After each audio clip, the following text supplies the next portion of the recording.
What's going on, guys? For those of you that are new to the channel, my name is Ty, and today in this video, I'm doing my first review of 2025. We're going to be talking about Wolfman today, the brand new Blumhouse horror thriller film starring Christopher Abbott and Julia Garner. But listen, did this film actually live up to some of the hype that I feel like it had, or was it utterly disappointing and did it go down the typical Blumhouse route? That's what I want to dive into here today. But yeah, honestly, I was pretty excited for this movie. For those of you that have watched my channel before, I am not a big horror person, but I was pretty hyped to this film, maybe just because it's the first movie I'm watching of 2025, or because I really enjoyed Julia Garner because I watched her in Ozark. But either way, I didn't really know what to expect. The trailers kind of sold me, and as you guys kind of might know already, Blumhouse is pretty much a bad production company. Listen, I don't mean to be dissing them, right? Gotta give them their respect. They've put out some classics like Get Out, but I feel like every single year, Blumhouse just puts out 2 or 3 really bad horror films that end up making a bunch of money in like January and February. But is this down that same path? Is it going down the same path?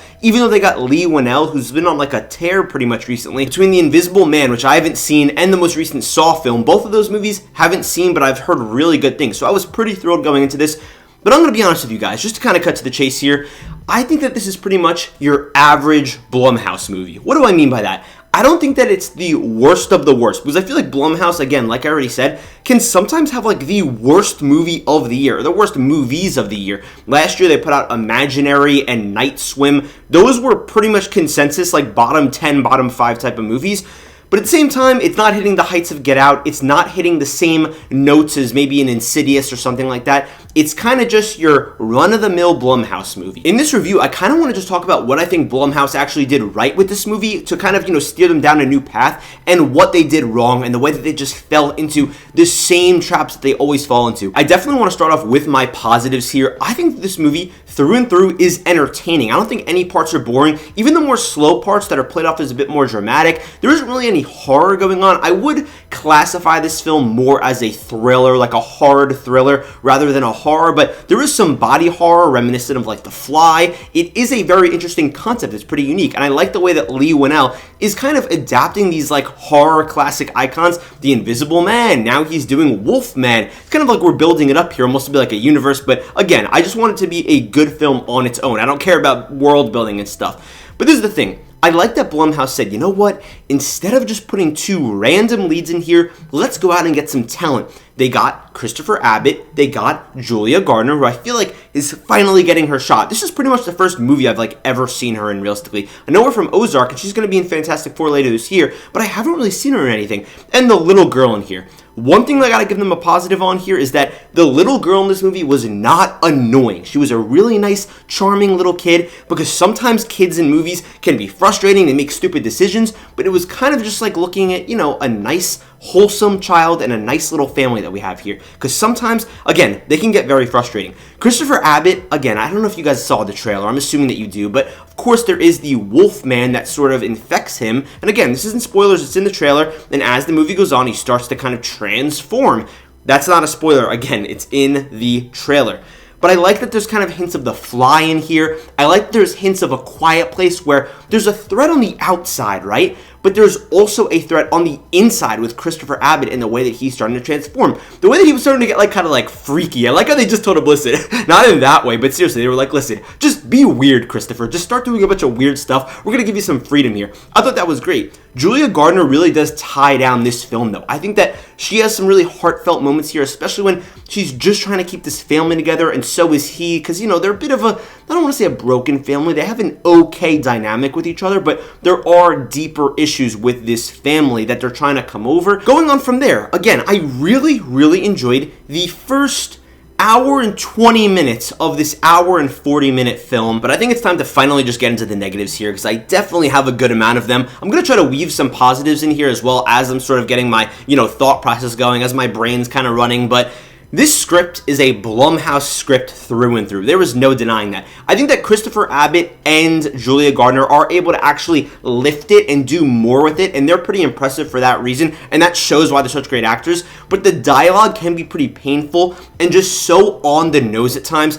Even some of the thematic parallels that we're seeing here, where something happens at the beginning of the movie, and then, what do you know, something similar happens towards the end of the movie, and that's supposed to mean this, and it's just so on the nose, dead on the center, that you're like, man, this is so corny. And it's like, the movie was so good up to this point, but we didn't need to like redo, the same things. It kind of feels like bowling, but you have the bumpers up, and then on top of that, you have one of those things that you just roll the bowling ball down to try to just get like an automatic strike. That's how safe the thematic elements in here feel. It's literally like they're holding the audience's hand and they're like, hey, look at this parallel that we're trying to show you. It's pretty embarrassing. Again, I think that they did a good job with the script, but from there, let me say this one positive too. I think the whole Wolfman, body horror, all that aesthetic, all of the creature designs were awesome. And by all the creature designs, there's just the Wolfman. But I thought that the use of practical effects was great. There's pretty much like no CGI in this movie. It's all practical. So,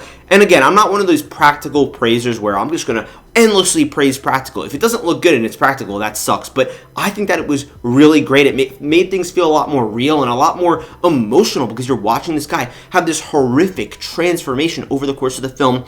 But listen, this film in the last 20 minutes really drops the ball because an hour and 20 minutes into this movie out of the hour 40, there's an ending. And I think that the ending was great. But then you realize, wait, no, there's actually still going to be 20 more minutes. And we just keep going. And I was like, oh my God, why wouldn't we just break things off here? And in this final 20 minutes, this is where the thematic parallels start to kick in. This is where the really corny elements start to kick in. We're seeing more scares that are kind of, overstaying their welcome. And it's one of these things where it's like, you guys just stopped here. This would have been fine. I would have been super happy with this cute little horror movie. I think this is steering in the right direction for Blumhouse, but it feels like they just had to hold your hand at the end of the movie, and they kind of just blew it, honestly, because I was really into this movie from, I'd say, about 10 minutes in. It took me a little bit to get warmed up, right up until that first ending, because it just keeps going, and it keeps going, and I'm like, when are we just going to end this film? It had an ending that was satisfying. Why are we still going? One last thing that I do want to mention here that is kind of like the nail in the coffin for this film, and it just bothered me to such a great extent because it's kind of important to the plot, not really, but it matters a bit, is that in those final 20 minutes, there is one of the worst editing mistakes I have ever seen in any major theatrical release ever. And I'm not even just saying that. And I'll tell you guys what it is, because it's not a spoiler or anything. There's a sequence where characters are running through the woods. It's nighttime. 10 seconds later, no time has passed. It's not like they've been running for hours. They see where they're going. Let's put it that way, okay? Because again, I don't want to get into spoilers. It's a couple of feet away. It's like 30 yards away. They're running to the thing, and suddenly, it's daytime. I'm not joking. There was no transition. We are from the dead of the night. We are moving literally from the darkest hour of the night to the morning where it's completely bright out instantly. As these characters are running 30 yards or 30 meters, it doesn't matter. It's just a very short distance. They're not running hours. They're not walking for hours. No. Instantly, it changes to daytime. I know that sometimes in movies, this has been a thing for years where like sometimes it'll be night and then it suddenly pretty quickly transitions to the morning and you're like, okay, fine, I guess. I think even the Batman does that with his finale. But this is the worst example I have ever seen. Easily. Like some, over the course of maybe like a minute they do it. Instantly, it's night, then it's morning. That's embarrassing, and I don't know how none of the editors watched this. And this is the thing. The reason I'm bringing that up is because it just feels like one of these frustrating elements where they just dropped the ball right at the last minute. They just fumbled right as they were about to cross the goal line. And listen, I don't want to harp on it for too long. I know I just went on a rant about like one editing mistake, but it's just so clear, and I don't think that anybody that's watching this movie is going to miss it. It's legitimately embarrassing on a basic filmmaking level. Like, I don't understand it. What am I going to give Wolfman, though, to kind of kick off this year? Because, again, I did enjoy it. There are some kind of creepy elements. I think I'm going to give Wolfman a 2.5 out of 5 stars. I think it's an okay, average, safe Blumhouse film. Is it anything crazy? No. But if you want to see Christopher Abbott just being a bit weird, if you want to see some body horror, if you want to see one of those, like, cabin in the woods and there's something out there type of movies, I think that this will be right up your alley. But, guys, that's going to just about do it for this first review of 2025. Thank you guys so much for watching this video. I love you guys, and I'll see you in the next video.